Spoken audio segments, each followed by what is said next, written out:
আজি আমি কাকুଡ଼ି ତରକାରୀ କରିବା ତା ପାଇଁ କାକୁଡ଼ି ନେଇ ନବା। ମୁଁ ଏଠି ଦୁଇଟା କାକୁଡ଼ି ନେଇଛି, ଆପଣ ଚାହିଁଲେ ଅଧିକ ନେଇପାରନ୍ତି।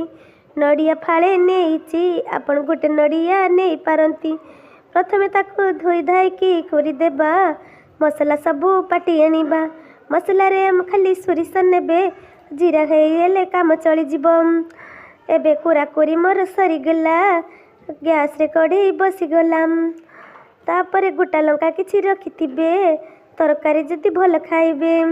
ଦେଖନ୍ତୁ କଢ଼େଇ ବସେଇ ପକାଇଦେଲି, ଲୁଣ ହଳଦୀ ଦେଇଦେଲି, ଜଳ ବି ଟିକେ ଦେଇଦେବେ, ସିଝିବା ପାଇଁ ଛାଡ଼ିଦେବେ। ସିଝିବା ଭିତରେ ଅଲଗା କାମ ଯାହା ଥିବ ସବୁ କରି ପକାବେ। କାକୁଡ଼ି ତରକାରୀ ଆଜି ଆମର ହେବ, କେତେ ଖୁସି ଅଛି କହି ନ ହେବ। ତାକୁ ଏମିତି ନାଡ଼ି ଦେବେ, ଦେଲେ ମସଲାଟା ମିକ୍ସ କରିନେବେ। ପାଣି ଦେଇଦେବେ ଟିକେ, ଖାଲି ସୋରିଷ ବଟାକୁ ଦେବେ ଢାଳି। ତାପରେ ତାକୁ ନାଡ଼ି ଦେବେ। ହେଇଗଲା ପରେ କାଢ଼ି ଆଣିବେ।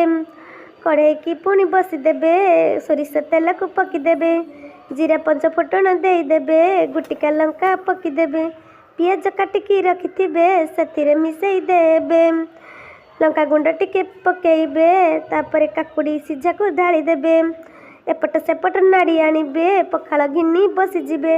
ରୁଟି ତ ଖାଲି ଉଡ଼ିଯିବ, ଭାତ ହାଣ୍ଡି ପୁରା ଖାଲି ହେଇଯିବ।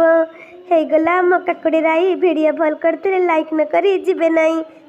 ଚ୍ୟାନେଲକୁ ସବସ୍କ୍ରାଇବ୍ କରିଦେବେ, ନହେଲେ ମୋ କଥା ଭାବୁଥିବେ। କାକୁଡ଼ି ରାଇକି ଝୁରି ହେବେ।